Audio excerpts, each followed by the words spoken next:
18장은 이제 다윗이 지도자로 이제 세워지는 과정들이 나옵니다. 하나님께서 어떤 과정을 통해서 어떤 훈련을 통해서 다윗을 세워가는지를 우리가 살펴보려고 하는데요. 17장에서 다윗이 골리앗을 물리침으로 이 블레셋의 가장 어떻게 보면 그들에게 위대한 장군이라고 말할 수 있는 거인 골리앗을 물리치고 나서 한순간에 다윗이 그 인기가 치솟습니다. 큰 인물이 되죠. 근데 이러한 급속한 출세는요, 이미 왕으로 기름 부음 받은 다윗에게는 자칫 잘못하면 자만에 빠질 수 있는 거예요. 우리 그런 얘기, 벼락스타 어떻게 돼요? 한순간에 인기를 얻지만 또 한순간에 나락으로 떨어지는 걸 보게 돼요. 그러니까 보통 우리가 연예인들도 보면 갑자기 길거리에서 캐스팅되고 뭔가를 통해서 떴을 때 그런 경우들이 있는 것 같아요. 이제 배우가 됐는데 외모는 좋아요. 하지만 중요한 게 뭐예요? 연기력이 안 되면 잠시는 그 캐릭터로 인기를 끌 수 있지만 그 다음에 어떤 영화를 찍거나 드라마를 찍을 때 그때부터 이제 논란이 되죠. 연기력의 논란, 뭐라 그러죠? 발 연기한다, 이런 얘기들이 나오잖아요. 왜 그렇습니까?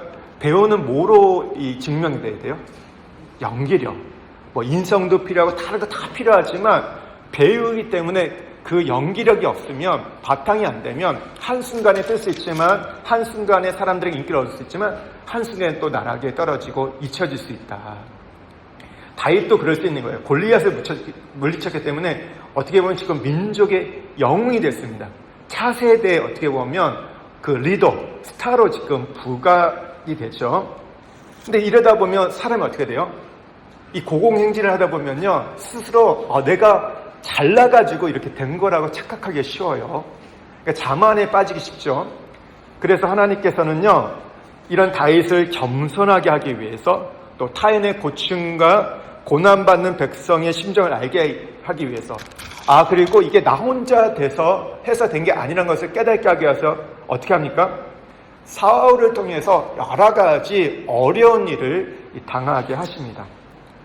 항상 우리가 역사를 볼 때요, 하나님의 관점, 우리가 이것을 신학적으로 표현하면 구속사적 관점으로, 시각으로 역사를 평가하는 이런 훈련을 받는 것이 굉장히 중요합니다. 이것은 나를 볼 때도 마찬가지고요, 다른 사람, 또 이 세상, 이 민족을 향한 하나님의 관점, 구속사적 시각으로 보지 않으면요, 우리는 사건을 볼 때마다 일회일비하고 그러면서 이 어떤 것을 해석해 나가는 데 있어서 혼란스럽습니다. 그러니까 신앙의 눈이라는 것은 하나님의 관점을 갖는 거예요. 우리가 신앙이라는 것은요, 구속사적으로 우리의 인생을 해석해 갈 때요, 거기서 깨닫게 됩니다. 그리고 왜 내가 이런 일을 당했고, 왜 이런 아픔이 있었고, 이것을 통해서 하나님 뭘 원하시는가를 알 수 있다는 것이죠. 근데 이것은 하루아침에 생기지는 않습니다. 근데 이것은 근데 우리가 그렇다고 해서 못할 것도 아니에요. 좀 시간이 걸리지만 하나님께서는 이 부분들을 훈련시키셔가지고 그런 구속사적으로 우리를 바라보게 하시는데, 이런 거예요. 우리가 그냥 내가 재수가 없어가지고 운이 나빠서 이런 인간을 만났다는 관점이 아니에요. 그러니까 뒤집어보면 재수가 좋아서, 운이 좋아서, 하나님이 싫어하는 말 중에 하나가 뭔지 아세요? 재수, 운, 행운, 이런 말 별로 안 좋아하세요. 그래서 우리가 믿는 사람은요, 이런 단어를 사용하지 않습니다. 내가 운이 좋아가지고 이렇게 됐다. 그건 뭐예요? 하나님을 내 인생에서 빼버린 거죠. 그 일들이 된 게 하나님 때문이 아니라 누구예요? 그냥 운이 좋아가지고 어쩌다가 된 것처럼 우리가 하기 때문에 하나님 그걸 별로 좋아하지 않으세요. 그러니까 이런 말은 쓰셔야 돼요, 말해야 돼요? 운이 좋아서, 재수가 좋아서. 이런 말은 우리가 믿음의 언어가 아닙니다. 그러니까 이런 말들은 우리가 지양해야겠죠. 그러니까 우리가 어떤 사람을 만날 때 왜 이 사람을 만나게 하셨는가? 우연이 아니에요. 어쩌다 만난 게 아니라, 재수 없어서 만난 게 아니라 하나님이 이 사람을 통해서 무엇을 하길 원하시는지, 그러니까 내 삶 속에서 왜 이 환경들과 이 사건과 이 사람을 만나게 하셨는지, 그걸 배열해 놓으셨는지를 우리가 읽을 수 있는 눈을 갖는 게 중요합니다. 그것은 오늘 우리의 현실도 마찬가지지만 과거도 마찬가지예요. 그러니까 이 과거에 대해서 우리가 이런 해석할 수 있는 눈이 있으면요, 거기에 치유가 있어요. 거기에 회복이 있습니다. 아, 이게 내가 정말 어떻게 보면 너무 억울해요. 너무나 누구에게도 말도 못하는 고통스러운 일인데, 이 가운데 그런 거 여러분 있으시지 않아요? 정말 내가 왜 이런 것들을 겪었는지, 내가 왜 이런 가정에서 태어났고, 내가 왜 이런 일들을 누군가에게도 말 못할 일들을 당했는지. 근데 그거에 대해서 우리가 이 하나님의 관점, 구속사적인 관점에서 보게 될 때 그것이 여러분 해결됩니다. 그렇게 내 오랜 시간 나를 묶어뒀고 나를 이렇게 힘들게 했던 것들에서 우리가 풀릴 수 있어요. 그러니까 이게 그런 거예요. 우리가 예수님을 믿는다고 해서 그냥 되는 게 아니라, 예수님을 믿고 이후에 이런 시각들을 가질 때 그 안에서 진짜 회복이 일어납니다.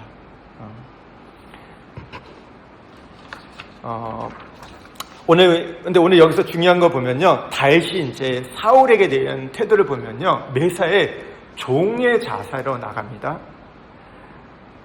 그에게 지금 고통을 주는 원수예요. 그럼에도 불구하고 하나님이 세우신 영적 질서 아래서 왕에 대한 충성된 이 자세와 예우를 잃어버린 적이 없어요. 다윗의 이야기를 아시는 분들은 다윗의 스토리를 보면 그래요. 한 번도 이 사울에 대해서 그를 왕으로 인정하지 않을 때가 없습니다. 그리고 그에 대해서 최선을 다해서 예우를 하는 걸 보게 돼요. 이것이 쓰임받는 비결이에요.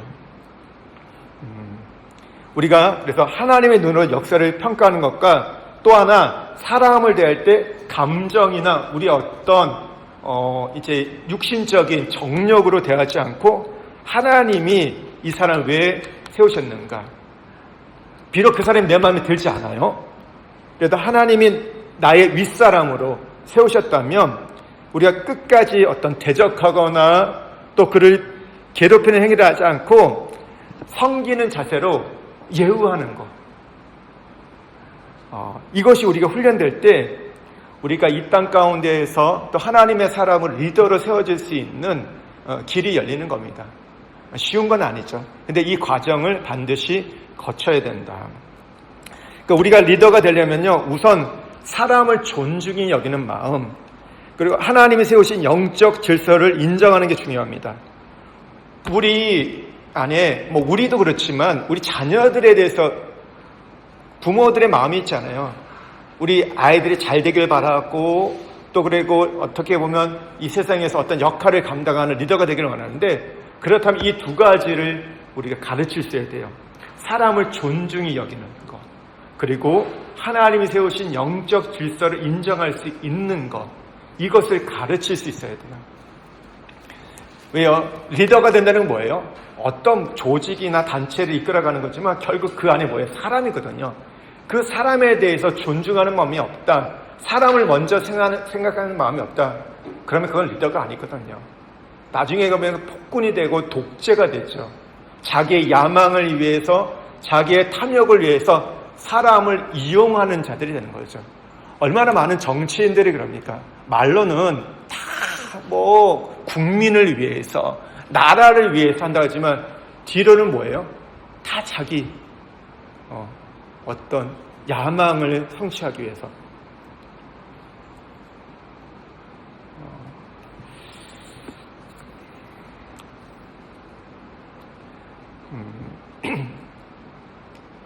우리가 사람을 존중히 여기는 마음, 하나님 세우신 영적 질서를 인정하는 게 중요하다.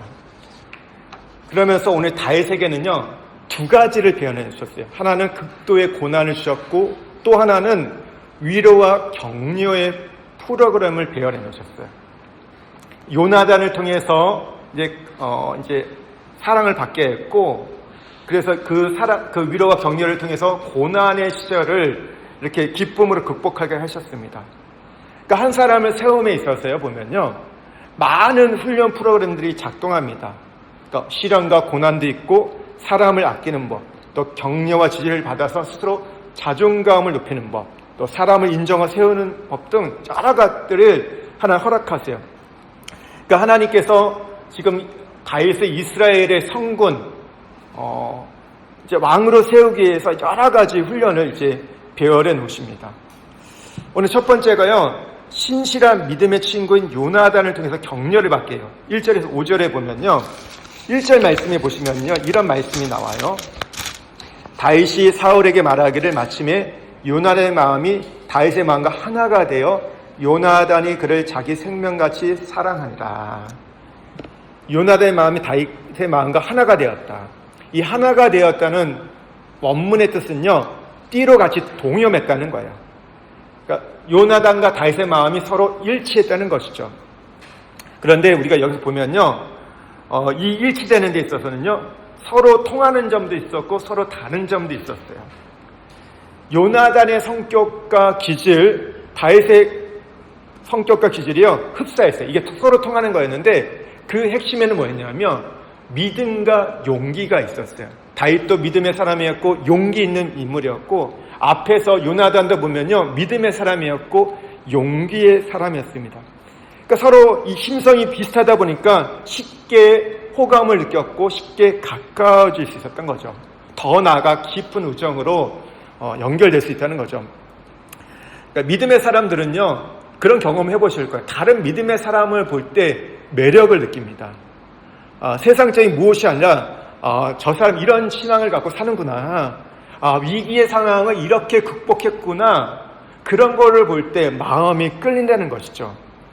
그러니까 심성이 가깝다, 비슷하다는 개념은요, 단순히 어떤 육신적인 기질, 성격, 성향, 취미 뭐 이런 것이 가깝다는 것을 뛰어넘어가지고요, 하나님을 사랑하고 하나님께 충성된 마음이 연결되어 있다는 거예요.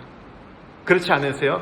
그런 믿음의 사람들 보면 처음 봤는데도 참 마음이 같고, 그 사람과 얘기하며 어떻게 보면 밤이 새는지 모를 것 같은, 새는지 모르면서 나누는 그런 경우가 있잖아요. 처음 만났는데 불구하고. 3절에 보면요, 더불어 언약을 맺었다고 해요. 이들이 맺은 언약은요, 어떤 상황에도 피차가는 진실하게 대하고 신의를 지키는 우정의 결속이었습니다. 언약의 표시로 요나단이 어떻게 해요? 자기가 입었던 갑옷과 무기를 이 다윗에게 줍니다. 이 고대 근동에서는요, 이 어떤 계약과 언약의 증거로 행해졌던 흔한 풍습이었어요. 이걸 통해서 약조를 맺은 거예요. 옷을 주고 무기를 줌을 통해서. 그런데 이렇게 비슷한 점이 있지만 반면에 또 다른 점도 있었어요. 뭐가 달랐죠? 둘의 신분이 너무 달랐어요. 요나단은 왕자였고 다윗은 목동에 불과했어요. 너무 차이가 나는 거죠. 뭐 지금도 우리가 어떤 이런 신분에 대한 제약들이 있는데 그 당시 왕과 그냥 목동이라 생각해보세요. 얼마나 차이가 납니까? 그리고 요나단은 이제 이어서 사울을 이어서 2대 왕이 될 수 있는 가장 유력한 인물이에요. 반면에 다윗은 정치적인 경쟁 상대였습니다. 근데 어떻게 이런 사람이 마음을 통할 수 있어요? 둘의 관계는 어떻게 보면요, 이 사회적 어떤 포지션을 보면요, 반비례의 관계예요. 함께 가기에는 어려운 거예요. 뭐 이렇게 될 수 있겠죠. 요나단이 왕이 되고 이 다윗이 어떤 참모가 된다. 그러면 그 어떤 흐름 속에서는 될 수 있지만, 근데 역사는 뭐예요? 다윗이 왕이 되는 거거든요. 하나님의 계획은 다윗이 왕이 되는 거기 때문에 요나단의 입장에서는 그것을 받아들이는 것이 결코 쉬운 일이 아니다. 어떻게 보면 다윗도 그런 입장에서는 부담감이 있죠. 이 사람이 자기보다 나이 많은 형인데 이 사람은 나의 친구로 함께 할 수 있을까? 왜냐하면 좋은 지금 관계를 가져도 언젠가는 나를 칠 수 있는 그런 권력자이고 힘 있는 자이기 때문에 그런 마음이 들 수도 있어요. 그런데 서로의 마음이 통했습니다. 하나가 됐습니다. 뭐로 하나가 될 수 있었을까요? 그것은 하나님을 사랑하는 믿음이 있었기 때문에 가능한 거예요. 하나님을 사랑하는 믿음이 이들을 친구로 엮게 했다는 거죠. 우리가 사람을 어떤 평가할 때요, 사람에 대해서 호감을 가질 때 신앙적인 관점에서 사람을 대하는 것, 하나님이 그를 사용하신다면 우리가 그 사람을 인정할 수 있어야 됩니다. 근데 반면에 뒤집어서요, 하나님께서 그 사람을 버리신다면 우리도 버릴 수 있어야 돼요.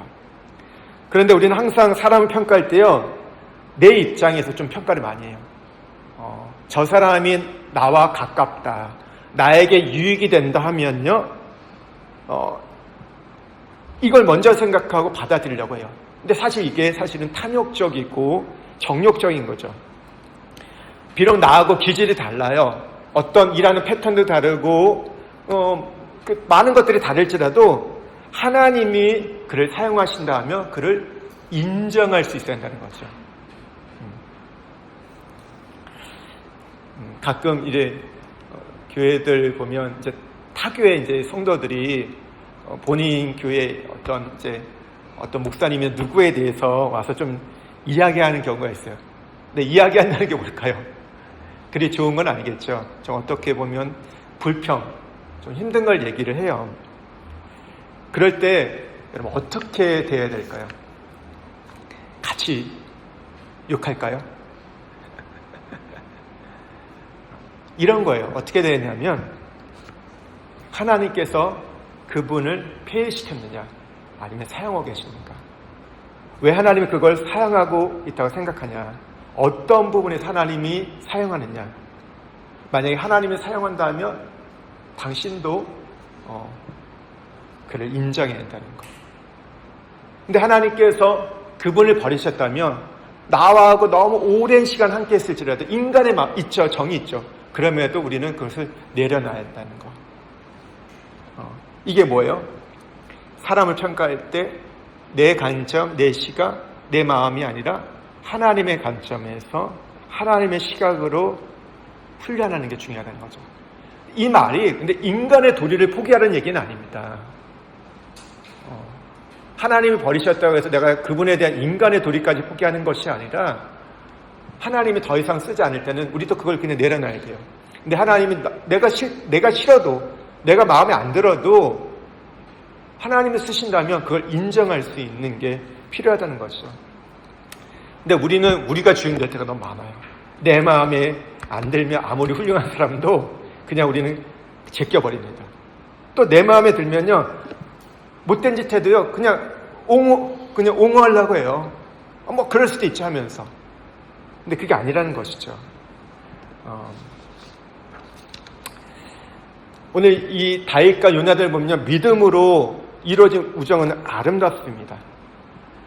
요나단과 다윗은 믿음의 친구 하나 얻기 위해서요, 가장 좋은 것을 주면서 생명같이 그를 사랑했단 말합니다.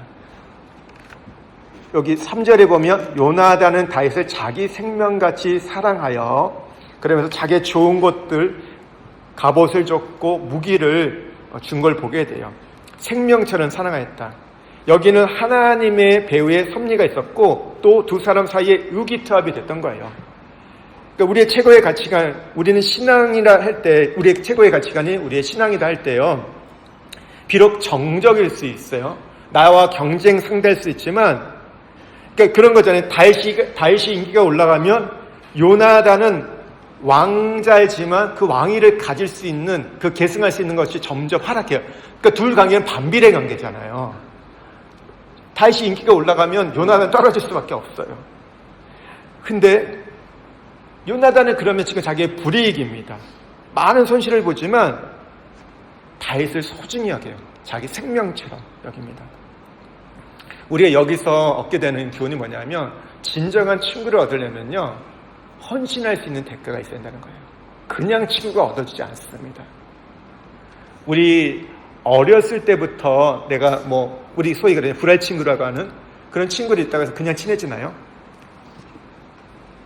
그냥 계속 살아왔기 때문에 친한 것처럼 보지만 그 과정 속에 보면 서로를 향한 희생이 있었어. 서로를 향한 용납이 있었고 서로를 향한 헌신이 있었기 때문에 된 거지, 그렇지 않으면요, 그 관계는 아무리 어렸을 때 친했다고 해서 우리가 청년이 되고 어른이 돼서 친해지는 게 아닙니다. 어느 순간은 그게 멀어지는 걸 보게 돼요. 우리가 정말 내게 신실한 친구를 얻으려면요, 특별히 믿음의 그 신실한 친구를 얻기 위해서는요, 희생이 필요합니다. 헌신이 필요해요. 그래서 그런 사람이 있으면요, 내가 막 밥도 사주고 선물도 주고 막 도와주는 거예요. 희생하고 헌신할 때 그런 사람을 우리가 얻을 수 있거든요. 사람은 그냥 얻어지지 않습니다. 그런 분들이 있어요. 참 부러운데 가만히 있어도 사람이 오는 분들이 있어요. 근데 그런 사람들 그렇게 많지 않은 것 같아요. 우리가 사람을 맺어가기 위해서는요, 헌신과 희생이 필요합니다. 우리가 하나님의 구속사는 항상 사람을 통해서 이루어집니다. 사람과의 만남은 굉장히 중요해요. 하나님이 알아서 하시는 게 아닙니다. 하나님은 사람을 통해서 이 땅의 역사를 써가세요. 하나님이 알아서 하면 인간이 타락했을 때 그 순간 천사를 보내가지고 우리를 구원하시고 끝내면 돼요. 또 어떻게 해요? 타락한 인간을 통해서. 여기서 나오는 사자성어가 있죠. 결자, 해지. 타락한 인간을 통해서 이 타락한 세상을 회복해 가신다. 사람이 너무 중요한 거예요. 교회에서 제일 중요한 게 뭔지 아세요? 당연히 예수님이 제일 중요하고요. 예수님을 우리가 일단 그분을 제해놓고 볼 때 누굴까요? 사람이에요. 사람이 중요합니다. 그러니까 내 인생에 있어서도 중요한 게 누군지 아세요? 사람과의 만남이에요. 누구를 만나냐에 따라서 우리의 인생이 달라질 수 있기 때문입니다. 근데 이 사람이라는 것은 좋은 사람만 그러냐? 그렇지는 않습니다. 오늘 다윗에게 있어서는요, 요나단을 만난 사건도 소중하지만 사울을 만난 사건도 소중하다. 좋은 사람을 통해서는요, 격려와 지지를 받는 것이고, 또 내게 고통 주는 사람을 통해서는 연단을 받아 내가 아름답게 정결해지는 겁니다. 우리 아까 찬양했잖아요. 욥기 23장 10절에는 말씀처럼 나의 길 오직 그가 아시나니 나를 단련하신 후에 어떻게 된다고요? 내가 순금처럼 나오리라. 나를 단련하는 후에. 단련이라는 게 뭐예요? 이건 편한 게 아니거든요. 이런 어떤 힘든 사람, 힘든 환경, 나를 어떻게 보면 괴롭히는 사람을 통해서 내가 단련된 이후에 내가 어떻게 된다고요? 순금처럼 정결하게 나온다는 것이죠. 그러니까 사람과의 만남은 하나님의 구속사의 섭리입니다. 이렇게 생각하고 우리가 곁에 오는 사람들을 우리가 잘 이해하고 받아들이셔야 돼요. 그러니까 사람을 내 임의로 쳐내시면 안 돼요. 이 사람은 나하고 나 가까우니까 내가 꼭 옆에 붙어 있고, 이 사람은 그렇지 않으니까 멀리하고. 그건 하나님의 내가 구속의 섭리를 거절할 수 있는 그런 순간, 그게 결정이 될 수도 있어요. 어떤 사람은요, 끝까지 내게 못된 짓을 해도 끝까지 섬겨야 할 사람이 있습니다. 하나님께서 나에게 훈련 대장으로 세운 사람이 있어요. 그러니까 우리 인생에 꼭 훈련 대장이 있습니다. 야곱에게는 누가 있어요? 야곱에게는요? 삼촌 라헬이 있었고. 라헬이 아니죠. 죄송합니다. 라헬은 자기가 집착했던 여인이었고, 그러니까 라반이 있었고, 또 인생의 곳곳마다 있었어요. 그리고 이스라엘 민족을 야곱이라 부를 때 우리가 오바댜서에 보면 누구예요? 에돔이 가시 같은 이유, 훈련대장으로 하나님께서 계속 세워놓으셨어요. 찌르는. 근데 이런 훈련 대장을 우리가 세울 때 어떻게 돼요? 싸우면 안 돼요. 그런 사람을 내 앞에 세울 때는 끝까지 인내하고 기다려야 됩니다. 왜 그래요? 나를 연단하기 위해서, 나를 정결케 하기 위해서, 나를 사람답게 세우기 위해서 그 훈련 대장을 세웠는데 내가 임의로 그 사람을 쳐낸다. 내가 아마 들이박아요. 한번 붙자 그래.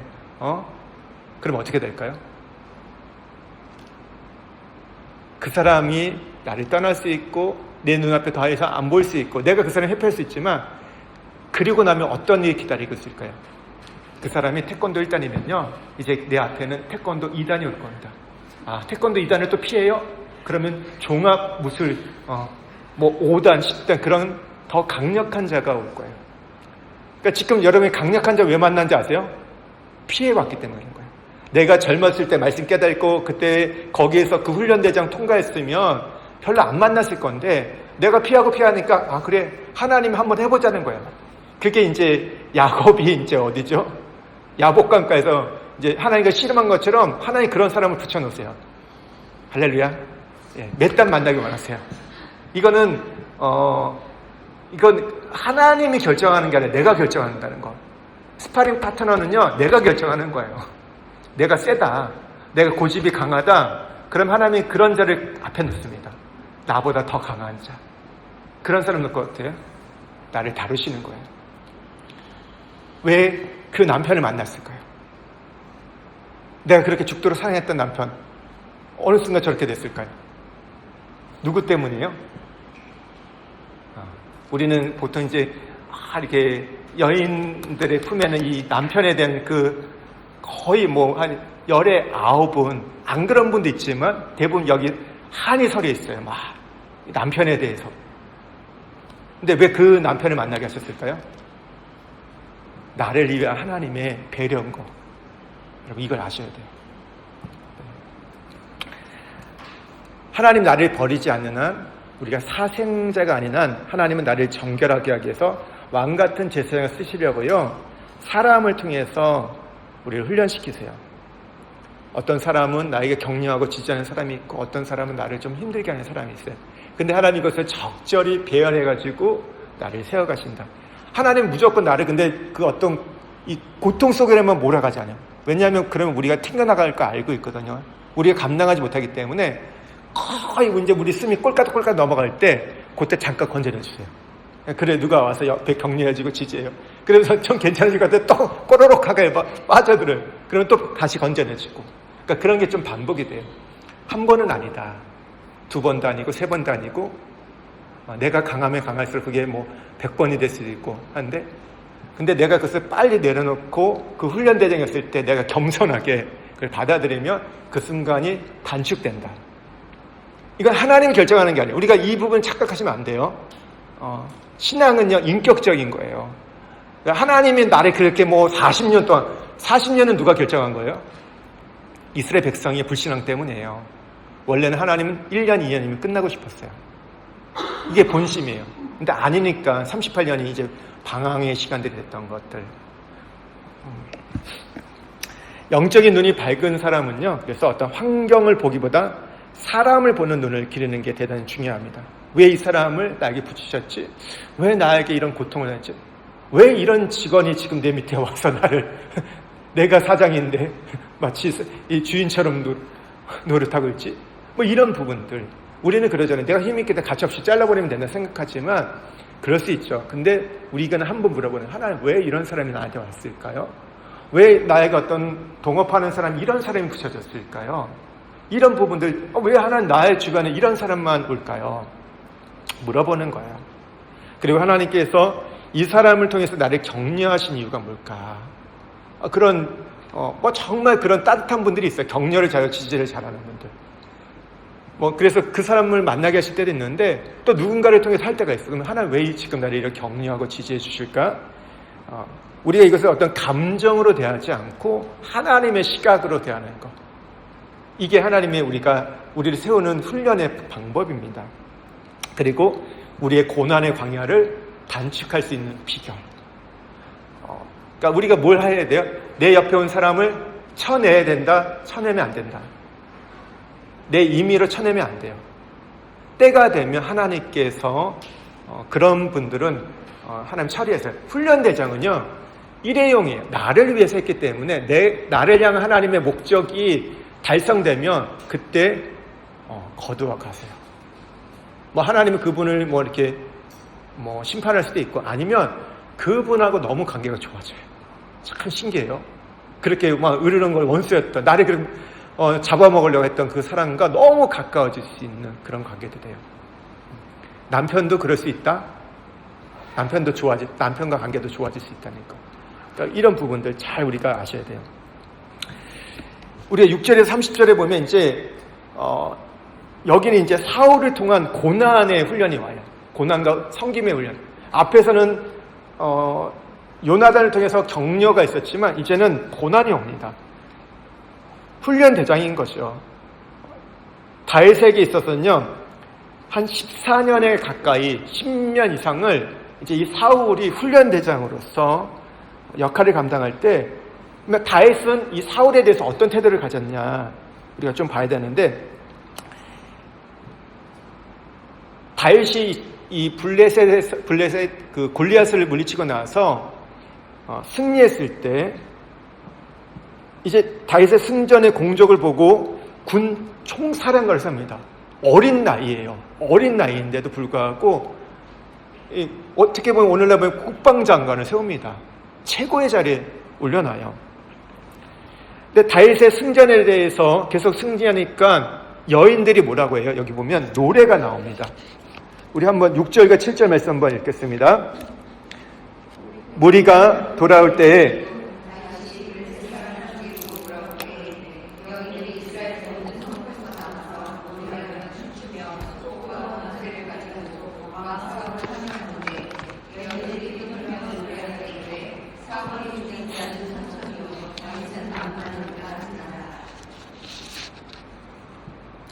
이제 승전하고 이제 돌아올 때 여인들이 개성가를 노래를 부르며 춤춥니다. 근데 이 개성가의 내용을 보니까 뭐예요? 사울은 천천히요, 다윗은 만만히로다. 이 노래를 누가 듣습니까? 사울왕이 들어요. 사울왕이 듣고 어떻게 해요? 여기에 보니까 8절에 보니까 그 말에 불쾌하여 심히 노하여 이렇게 불쾌하여 심히 노하였다고 합니다. 여기에 보면 여성들이 문제입니다. 이게 너무 일이 그냥 쉽게 얼마나 이 여성들의 관심사가 멋있는 남자를 찾는지를 볼 수 있어요. 그러니까 이상형을 봤을 때 그에 대해서 이제 찬사를 아끼지 않잖아요. 근데 그걸 누가 듣고 있어요?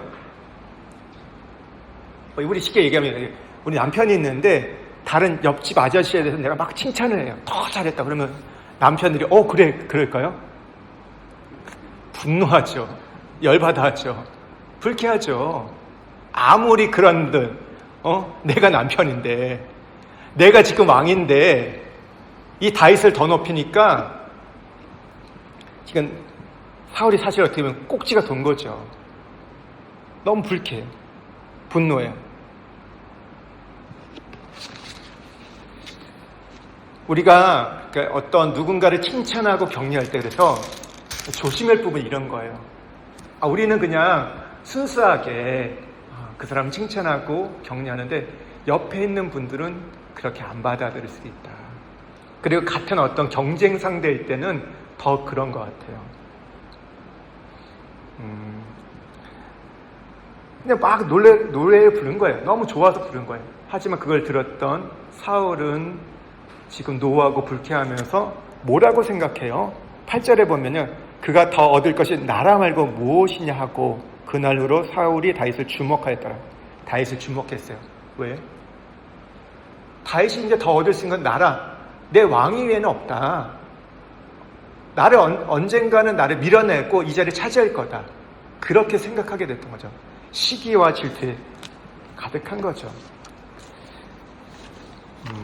근데 사실 이 사울의 이 마음, 타인의 성공을 질투하는 것은 사탄에게 온 겁니다. 이제 우리가 10절에 보면 이제 알 수 있는데요. 그러니까 우리가 타인의 어떤 외모, 재능, 인기가 나보다 높을 때요, 우리가 자신의 태도나 하나님을 섬기는 일보다 누가 자신보다 성공했을 때 나는 어떤 태도를 대하는지 좀 보셔야 돼요. 그러니까 내 의견이, 우리가 있잖아요. 어떤 모임에 갔는데 내 의견보다 다른 사람의 의견이 받아들였을 때 우리는 어땠는지 한번 보셔야 돼요. 여기에 보면요, 믿는 사람이나 믿지 않는 사람이나 시기와 질투는 누구나 있습니다. 근데 자기보다 잘 되는 모든 것을 시기와 경쟁의 대상으로 보면요, 거기는 권세욕과 시기에만 이제 붙잡히게 되는데요. 저도 시기가 있고 질투가 있어요. 목사라고 없겠습니까? 다른 목회자들이, 그리고 어떤 동기나 비슷한 연배에 있는 목회자들이 될 때 시기하고 질투하는 마음이 들어요. 없으면 천사죠. 저는 천사가 아닙니다. 천사 목사를 기대하지 마십시오. 저는 천사가 아니에요. 중요한 거는요, 조절하는 게 중요해요. 시기, 질투 없다가 중요한 게 아니라 우리 안에 어떻게 보면 이건 자연스러운 타락한 본능입니다. 누구나 시기가 있고 질투가 있어요. 여러분들 다 시기 있고 질투가 있잖아요. 말을 안 할 뿐이지 마음속에서 그런 게 요동치잖아요. 중요한 건 조절하는 거예요. 이런 욕망, 이런 충동, 이런 분노가 내 안에 일어날 때 주님 앞에서 어떻게 그걸 내가 적절하게 분배하느냐. 어떤 사람은 그걸 통해서 다 공부하고 성장하라는 계기로 삼는 사람이 있고 그러면 유익이 되겠죠. 근데 반면에 어떤 사람은 상대를 공격해버리면요. 하나님 앞에서나 사람 앞에서 아주 치명적인 손상이 된다는 거죠. 그러니까 사람이 열등감 있잖아요. 열등감이 누구에겐 다 있습니다. 근데 이 열등감이 이 심리학자 애들러가 얘기했던 그 열등감이라는 게 오히려 우리를 발전시키는 원동력이 될 수 있대요. 건강하게 이게 반응이 되면. 그러나 이 열등감이 부정적으로 하면 어떻게 돼요? 자기 파괴적으로 가죠. 근데 자기만 파괴하는 게 아니라 뭐예요? 애도 잡고 남편도 잡고 이웃도 잡고 다 세상을 다 부정적으로 보면서 이제 공격하는 게 되는 거예요.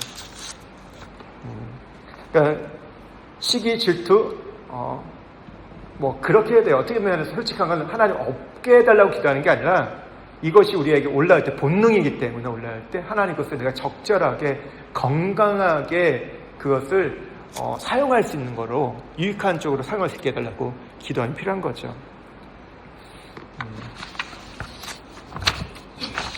빌립보서 2장 3절에 보면 예수님의 믿는 사람들은 어떤 사람이에요? 남을 나보다 낮게 여기는 거. 참 어려운 거예요. 그러나 우리가 리더가 되기 위해서는요, 꼭 필요합니다. 우리 자녀들이 리더가 되기 원하면요, 이런 덕목을 가져야 됩니다. 역사를 보면요, 똑똑하고 잘난 사람은요, 보스가 되기 힘듭니다. 잘난 사람들의 특징을 보면요, 아주 샤프하고 모든 걸 분별력 있는데, 이런 사람은요, 절대 대장이 못해요. 너무 똑똑하니까요, 너무 잘나가지고 다른 사람들이 이해가 안 되는 거예요. 맨날 1등한 사람은요, 꼴찌하는 사람의 마음을 이해를 못해요. 왜 저걸 못하지? 저게 왜 안 돼? 그래가지고 부모 중에서도 너무 이렇게 엘리트 부모는요, 아이들이 그렇게 따라가는 경우는 있지만 대부분 많은 아이들이 힘들어요. 부모의 거기까지 가기 너무 힘들거든요. 그래서 많이 그러니까 그래서 이제 아파하고 이제 삐뚤어지는 경우를 보게 되는데, 근데 오히려 좀 어수룩하고 멍청하게 보이는 표현이 그런데 빈틈이 있는 분들이 항상 보스가 됩니다. 그런 사람에게 오히려 사람들이 붙거든요.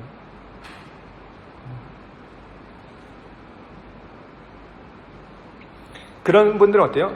내가 좀 부족하니까 다른 사람을 세우는 거예요.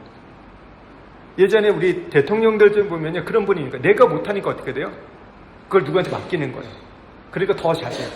근데 대통령이 모든 걸 다 하려면 어떻게 돼요? 오히려 망가져요. 왜냐면 자기 분야가 아닌데도 대통령이라는 그 이름 때문에 내가 모든 걸 그 정책이나 이런 걸 결정하다 보니까 안 되는 거예요.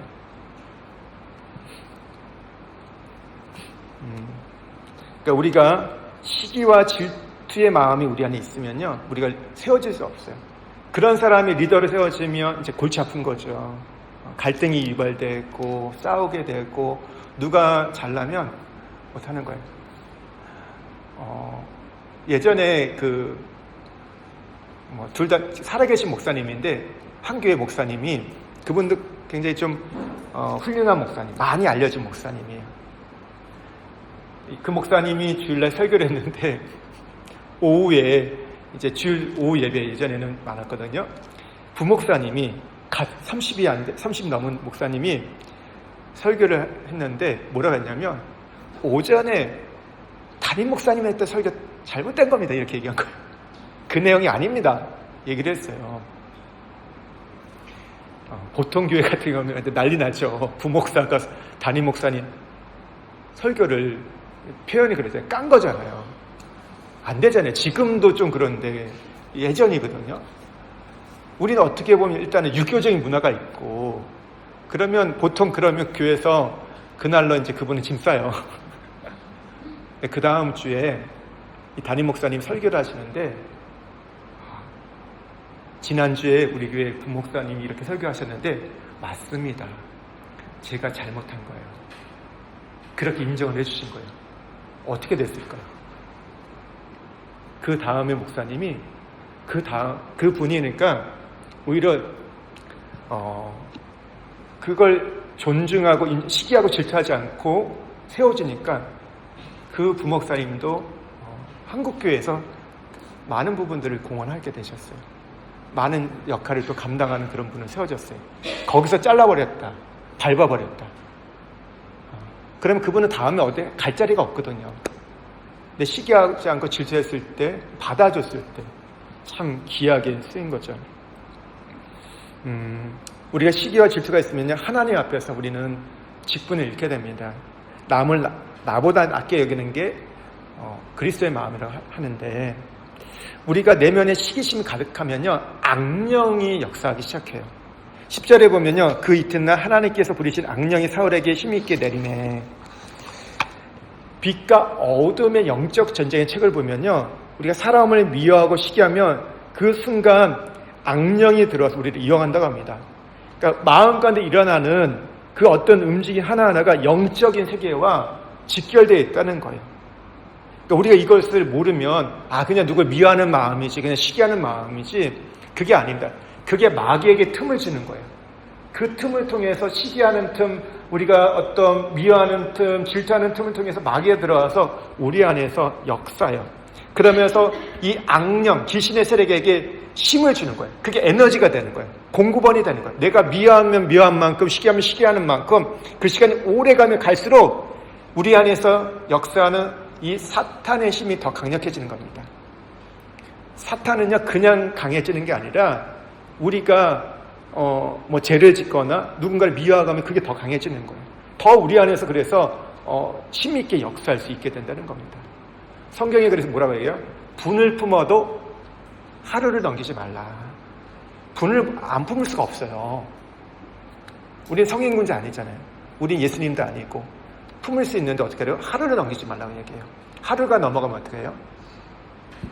여러분이 그거 갖고 내가 그 분을 갖고 잠을 잔다. 여러분 숙면이 취해지십니까? 자다가도 벌떡 일어나죠. 그리고 그게 우리 몸에 독이 돼요. 몸을 해롭게 하는 뿐만 아니라 우리의 마음도 영혼도, 그것이 계속 쌓이면 어떻게 돼요? 굳어지면요, 이제 사람에 대해서 증오가 있는 거죠. 그리고 이 사람만이 그런 게 아니라 내가 이런 비슷한 사람만 만나도 발작 증세가 일어나는 거예요. 그 딱 비슷한 거. 그 사람이 나한테 한 게 아닌데 그런 비슷한 유형의 사람 만나도 내가 견디지 못하고 하는 것들이 되는 거죠. 그것이 이제 우리 안에 사탄에서 역사하는 거예요. 여기 보면 사울에만 시기심이 가득하니까 악령이 힘있게 역사해서 수금을 타고 있는 다윗을 2번이나 창을 던져서 죽이려고 합니다. 시기가 미움이 뭐예요? 살인까지 가게 되는 거 보게 돼요. 그래서 예수님이 그러시잖아요. 너희 마음에 미워하는 것이 살인이다. 시기와 미움은요, 우리 안에서 그냥 있는 게 아니에요. 이게 자라가지고요, 마치 우리가 그런 거 있잖아요. 우리 몸에서, 우리 엄마의 몸에서 우리가 이제 태아를 수정하면 어떻게 돼요? 자라잖아요. 자라다 보면 조금은 정말 시체는 보이지만 나중에 보면 어떻게 돼요? 그것이 자라서 이제 어떻게 보면 형체가 보이고 사람이 되고 그러면서 나오잖아요. 반드시 그것이 우리가 잉태하게 돼 있습니다. 시기 미움. 반드시 이게 근데 어디까지 간다고요? 살인까지. 사람을 죽이는 것까지 갈 수 있다는 거예요. 근데 오늘 사울이 다윗을 죽이는 게 실패해요. 그러니까 그 다음에 어떻게 돼요? 굉장히 이제 쪼잔해지죠. 쪼잔해지는데 국방장관이었는데 천부장으로 강등시켜버립니다. 그리고 또 어떻게 해요? 자기 사위를 삼게 되게 큰딸 메라가 결혼할 것을 약속하면서 대신 네가 블레셋과 싸워서 승리해야 된다. 근데 승리했는데 어떻게 해요? 이 딸을 다른 남자에게 줘요. 근데 그리고 나서 어떻게 되냐면 둘째 딸이 있었는데 미갈이 있었는데 미갈이 다윗을 흠모합니다. 좋아해요. 그걸 또 알게 되었어요. 그랬을 때 어떻게 돼요? 사울이 이것마저도 이용해요. 내 딸이 다윗을 좋아하구나. 그러면 둘째 사위를 삼아야겠다. 근데 그렇지 않고요. 딸을 이용해가지고요. 이렇게 얘기해요. 이번에는 블레셋 사람 100명이 100명을 죽여서 가져오면 너 내가 사위 삼아주겠다 얘기를 해요. 거절을 해요. 다윗이. 나는 정말 가난한 사람이고 미천한 사람이다. 안 됩니다. 했는데도 다윗이 계속, 사울이 계속 푸시하니까 나가서 싸워서 200명을 죽여서 옵니다. 근데 여기에는 뭐가 있었어요? 숨은 계략이 뭐였어요? 다윗이 전쟁터에 나가서 싸우면, 가장 앞에 싸우면 결국 이 전쟁터에서 죽을 수 있다는 거. 내 손에 피 묻히지 않고도 죽일 수 있다. 이런 게 있었던 거죠. 그런 게. 근데 이걸 누가 또 배워요? 다윗이 이렇게 하는 거 아세요? 다윗이 나중에 여인 하나 취하고 나서 그 남편 죽이려고 전쟁터 맨 앞에 세우잖아요. 참 보면 이게 인간의 어떤 악함인데, 근데 이것이 다 실패로 돌아갑니다. 근데 왜 그랬냐면 수많은 이 고난이 시련과 역경이 있잖아요. 이때 다윗은 이 과정 속에서는요, 하나님 앞에서 신실한 태도를 잃지 않았어요. 그리고 하나님과 동행하는 삶을 가장 인생의 목표로 뒀기 때문에 흔들리지 않았던 겁니다. 하나님에 대한 관심, 하나님 앞에서 자신의 마음 평정.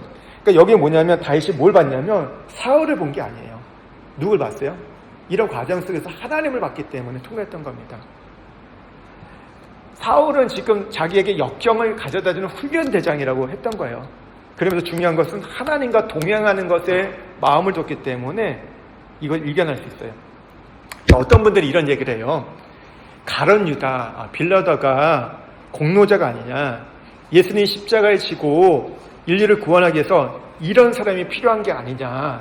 그래서 어떤 소설을 보면요, 이 가룟 유다에 대해서 빌라더에 대해서 굉장히 미화하는 경우가 있어요. 이 가룟 유다가 있었기 때문에 인류가 구원을 받을 수 있다. 맞죠? 가룟 유다가 예수님을 팔아야 되고 배신하고 팔아야 됐어요. 그리고 빌라도가 법정에서 예수님의 죄를 인정하고 십자가에 처형해야 돼요.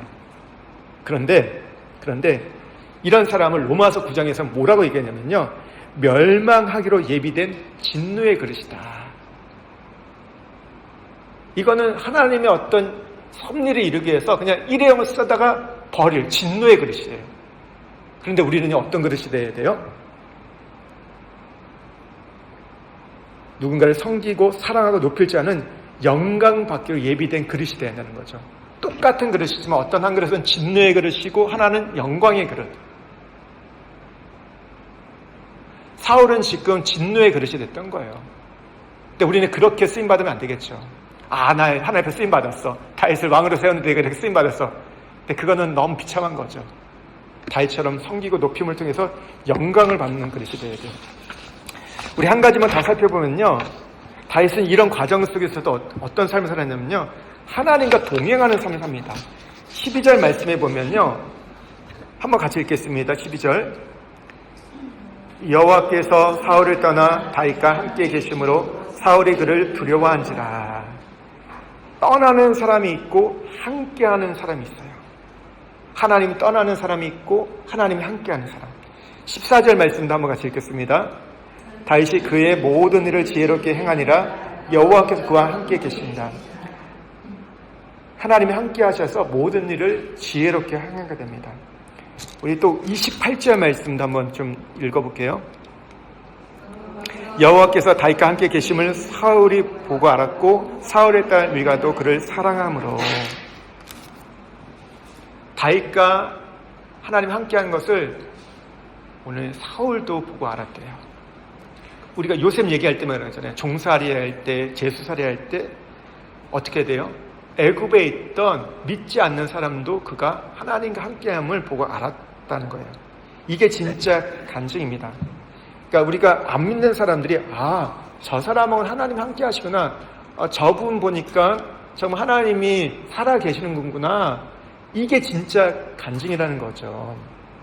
그러니까 어떤 분들은 말로는 하나님이 나와 함께 하셔 하는데 실제로 보면 이 사울처럼 이런 악한 영이 함께하는 경우도 있는 걸 보게 됩니다. 다윗을 보니까요, 사울이 두려워할 만큼 하나님과 동행하는 것들을 오늘 보여줍니다. 우리가 찬양 가운데 주와 같이 길 가는 거 즐거운 일 아닌가. 그러니까 우리가 주님과 동행하면서 한 걸음 한 걸음 살아가는 거. 이거는요, 어떤 즐거운 일이 있을 때나 어떤 고통이 있을 때나 우리가 어떤 것이 잘 될 때나 어떤 것이 안 될 때도 주님과 동행하는 것. 그러니까 우리는 동행에 대해서 자꾸 얘기할 때 어떻게 생각하냐면 잘 되는 것만 생각해요. 성공하고 내 기도가 응답되고 이루어질 때 주님이 동행한다고 생각하는데 그렇지 않아요. 안 될 때도, 응답이 안 될 때도 그렇고 어려워질 때도 그 가운데서도 동행하는 거예요. 보세요. 요셉이 주님, 하나님이 함께 한다고 얘기했잖아요. 요셉의 별명은 하나님이 함께하는 사람이에요. 근데 어떻게 돼요? 애굽으로 팔려가고 종살이하고 하나님 함께하는데 어떻게 돼요? 제수살이하고 점점 안 돼져요. 말이 안 되죠. 하나님과 우리 동행은 뭐예요? 수직 상승해야 되거든요. 올라가야 되거든요. 고점을 올라가야 되는데 우리 하나님을 잘 믿어도요 잘 안 될 수도 있어요. 그럼 누가 예수님 믿냐? 이렇게 질문할 수 있는데 이 얘기는 뭐냐면 내 환경과 상황들이 어려울 수 있지만 근데 놀라운 게 거기서 평안을 얻는다는 거예요. 거기서 기쁨을 얻는 거예요. 그리고 또 자족함도 있고 우리는 좀 우리가 왜 이게 어렵냐면 이게 안 받아들이냐면 사고가 물질주의다 보니까 물질이 우리의 중심이 되다 보니까 우리는 뭐냐면 동양하면 늘 그런 거예요. 우리가 풍족한 거, 풍요로운 거, 넘쳐난 이런 쪽으로만 생각하다 보니까 이게 잘 안 받아들여지는 거예요. 오늘날 이 시대가 물질 만능 시대. 이 얘기는 근데 뭐 또 그렇다고 하면 우리가 하나님께 동행하면 물질을 안 주시냐? 이건 아니에요. 주세요. 어떤 풍요롭게 주세요. 근데 늘 우리가 얘기하는 게 물질은 은사다. 어떤 분들에겐 좀 더 주는 분이 있고 어떤 분은 적게 주는 게 있다. 그러나 결코 이것은 우리의 신앙의 평가의 기준은 되지 않는다. 많이 주는 분들은 뭐예요? 잘 먹고 잘 살아주는 게 아니라 너가 베풀 게 많다. 나눌 게 많다. 너가 흘려보낼 게 많다. 너가 이건 도구기 때문에 이걸 써야 한다. 이 얘기 뭐예요? 도구를 은사를 주셨다는 건 뭐예요? 안 쓰면 걷어간다는 거고 안 쓰면 그거에 대해서 책임을 묻는다는 거예요. 우리가 말단 직원하고 사장하고 누가 책임이 더 큽니까? 똑같은 일을 범할 때요. 말단 직원보다는 사장이 더 책임이 커요. 그리고 사장은 뭐예요? 말단 직원이 한 것까지도 자기가 그것에 책임을 져야 될 때가 있어요. 나는 그것을 내가 직접 하지 않았지만 도의적으로 책임을 져야 돼요. 대표로서 책임을 져야 되는 거예요. 하나님 내게 이렇게 주셨는데 내가 그걸 안 했다. 그러면 그거에 대한 책임을 묻는다는 거. 그러니까 우리가 많이 받는 게 중요한 게 아닙니다. 그걸 어떻게 쓰냐가 더 중요한 거예요. 그러니까 많이만 달라고 해서 끝난 게 아니에요. 말이 쌓였는데 내가 아무것도 안 했다. 그러면 하나님 그거에 대해서 반드시 묻는다. 그러니까 은사도 그렇고 우리가 어떤 선물도 그렇고 어떤 우리 건강을 주신 것도 그렇고 다 그런 거예요. 우리의 자랑하라고 주신 게 아니에요. 여러분 건강한 분들 있잖아요. 그냥 건강 주신 게 아닙니다. 건강은 뭐예요? 내 몸이 건강한 건 내가 그냥 안 아프고 그냥 내가 잘 살다가 가기 위해서 준 게 아니라 이걸 쓰라고 주신 거예요. 그럼 쓰셔야 돼요. 몸으로 써야 돼요. 건강한 분들은요. 그분은 그게 지금 은사인 거예요. 그럼 그걸 쓰셔야 되는 거예요. 또 어떤 분들은 나에게 어떤 다른 달란트를 줬다. 가르치는 달란트를 줬다. 근데 그걸 그럼 어떻게 돼? 써야 되는 거죠. 누군가를 가르쳐주고 돕는 데 써야 되는데 안 쓰고 남만 갖고 있다. 그러면 하나님 그거에 대해 책임을 묻는 거죠. 그러니까 우리가 이걸 좀 해보세요. 여러분이 그러니까 우리가 영적 일기를 좀 쓴다고 하는데 주님이 나와 동행하는 것들을 쓰시는 거예요. 좋은 일도 있고 좀 힘든 일도 있어요. 써보세요. 그때 주님이 어떻게 나와 동행하시는지. 좀 달라요. 주님의 동행함이. 내가 느껴지는 게. 근데 그게 다 주님과의 동행이에요. 그것이 여러분에게 리소스가 됩니다. 우리가 앞으로 나가는 데 있어서요. 이게 이제 여호수아 4장에서 나오는 얘기인데 그게 우리가 이제 가나안을 정복하는 또 비결이 돼요. 그러니까 그런 부분도 있어야 돼요. 리소스가 있습니다. 인생에 여러분의 동행하는 하나님과 했던 것들. 여기 보면 이제 내용을 좀 마무리해 보면요. 사울과 반대 다윗은 하나님과 동행했어요. 함께 하셨어요. 그 증거는 뭐였냐면 다윗에게는 하나님과 동행이 뭐냐면 늘 하나님을 향한 시와 찬미와 노래가 넘쳐났습니다.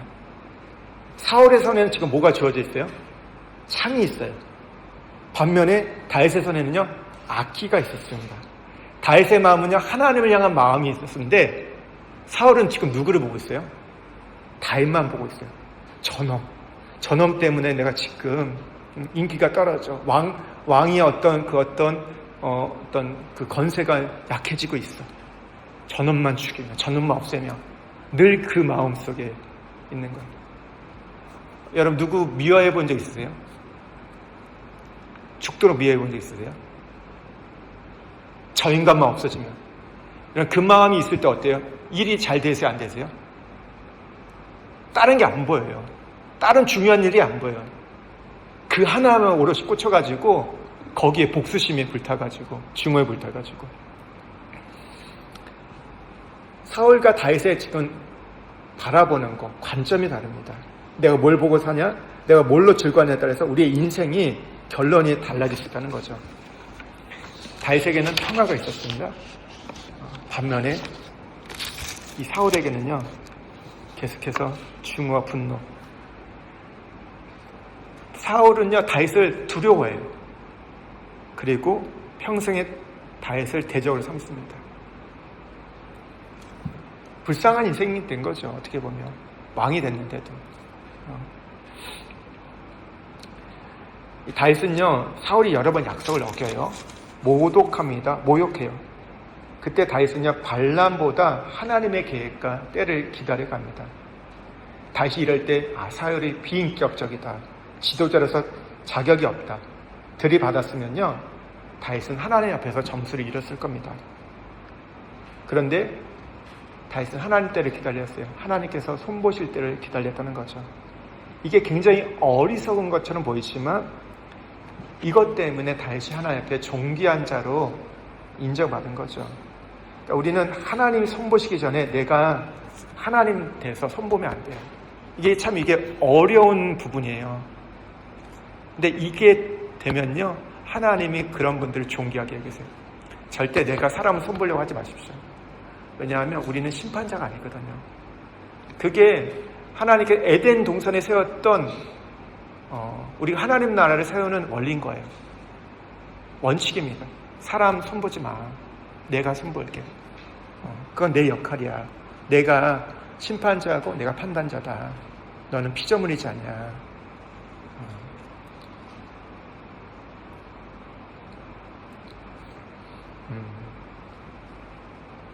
사울은 백성들에게 인기를 얻는 것이 그의 인생의 최대의 어떤 관심사였어요. 경쟁자와 승리하는 거였어요. 하지만 다윗은 내가 경쟁자에게 승리하는 거, 또 인기를 얻는 게 아니었어요. 그의 관심은 뭐였어요?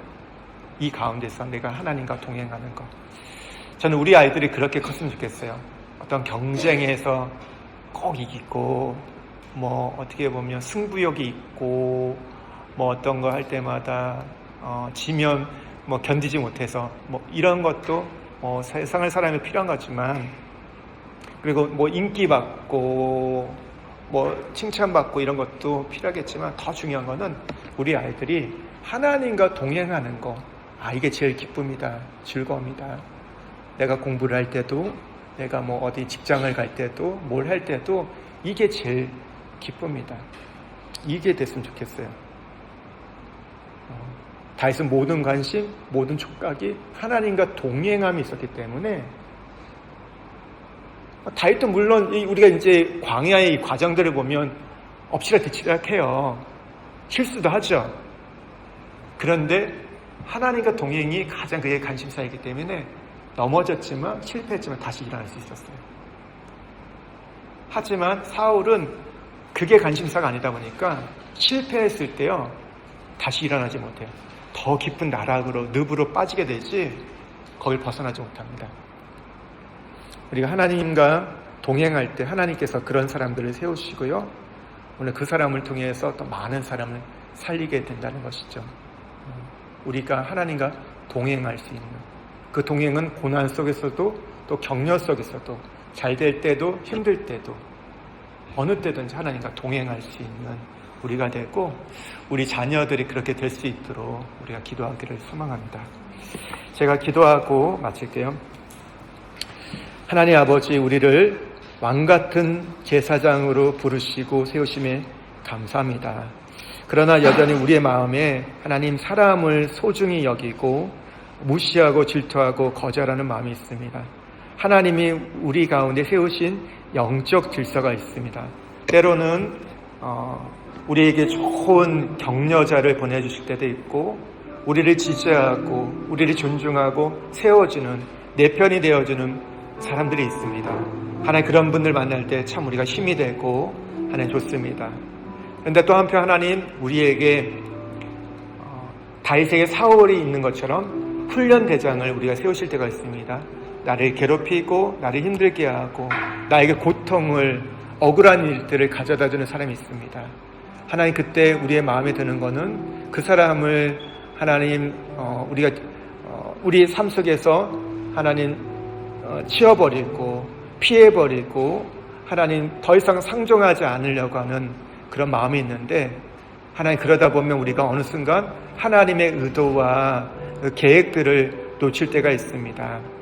하나님 오늘 내 삶 속에서 이런 힘든 사람이 있을 때, 훈련대장이 있을 때 하나님 거기서 우리가 견디고 참을 수 있는, 기다릴 수 있는 하나님 우리에게 믿음을 주시고 하나님 용기를 주시기를 원합니다. 그리고 왜 이 사람을 만나게 하셨는지를 우리가 깨닫고 하나님 그 시간들이 길어지지 않도록, 우리의 고난의 시간이, 광야의 시간이 40년이 되지 않도록 하나님 그것을 단축해 갈 수 있는 우리가 되기를 원합니다. 다윗이 오늘 하나님을 바라봤기 때문에, 최대 관심사가 하나님과 동행하기 때문에 그 시간들을 견딜 수 있었습니다. 그렇습니다. 하나님 우리도 우리의 어떤 경쟁 상대를 이기고 내가 인기를 얻고 높아지는데 우리의 관심을 들 때 그것이 더 우리를 큰 나락으로 빠지게 함을 깨닫게 해주시고, 다윗처럼 하나님 우리가 좋은 일이 있을 때, 하나님 또 어려울 때, 하나님 잘 될 때, 또 슬플 때, 어느 때든지 하나님과 동행하는 것에 우리의 관심을 들 수 있게 하여 주십시오. 하나님 우리 자녀가 다윗처럼 하나님 세워지기를 원합니다. 하나님 그래서 때로는 고난도 겪게 하시고 때로는 격려도 하셔서 하나님 적절하게 훈련하셔서 하나님의 사람으로 하나님 앞에 존귀하게 쓰임받는 자녀로 세워지게 하여 주옵소서. 하나님 무엇보다 우리 자녀들이 하나님의 계획과 때를 기다릴 수 있고, 하나님 내 앞에 힘든 사람이 있어도 싸우는 자가 아니라 하나님의 뜻을 바라볼 수 있는 그런 자들이 되게 해주시고, 하나님과 동행할 수 있는 그런 자녀로 자라게 하여 주옵소서. 그래서 하나님 이제 이 앞으로의 이 미래를 우리 자녀들이 책임지고 정말 이 땅 가운데 하나님 나라를 세워가는 일들에 귀하게 쓰임받게 하여 주옵소서.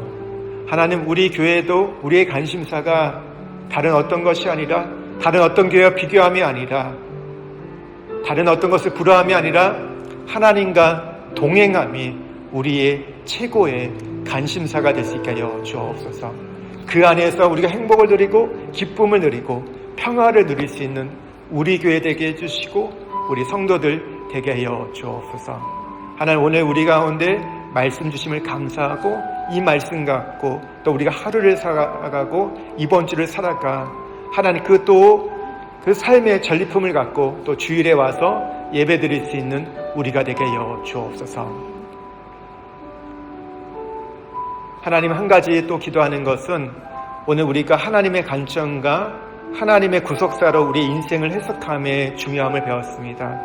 오늘 우리 현실에 대해서 그렇게 볼 수 있는 믿음의 눈을 주시고, 하나님 지금까지 살아왔던 인생에 하나님 나를 묶어두고 나를 힘들게 하고 도무지 이해되지 않고 나를 고통스럽게 하고 이것 때문에 내 인생을 하나님 놓아버리고 싶었던 그 일들에 대해서 오늘 성령께서 우리의 눈을 열어주셔서 그것을 해석할 수 있는, 하나님의 관점에서 바라볼 수 있는 그 믿음과 은혜를 우리에게 허락하여 주옵소서. 그래서 그 과거에서 우리가 벗어나게 해주시고 매어가지 않고 오늘을 살아가고 미래를 바라보면서 하나님 나라를 위해서 살아갈 수 있는 우리가 되게 하여 주옵소서. 그 치유와 그 회복의 은혜가 우리 모두에게 있게 하여 주옵소서. 이제는 우리 주 예수 그리스도의 은혜와 하나님의 사랑과 성령님의 교통하심이 함께 예배를 드린 모든 믿음의 식구들 머리머리에와 또 흩어져 있는 우리의 믿음의 식구들과 가정 가운데 또 우리 자녀들, 또 이민자가 열방의 복음을 증거하는 선교사님, 저 북녘 땅에서 고통과 신음 속에서도 주님이 행하실 일들을 바라보며 믿음을 지켜가는 주의 백성들 가운데 함께 하시기를 간절히 축원하옵나이다. 아멘.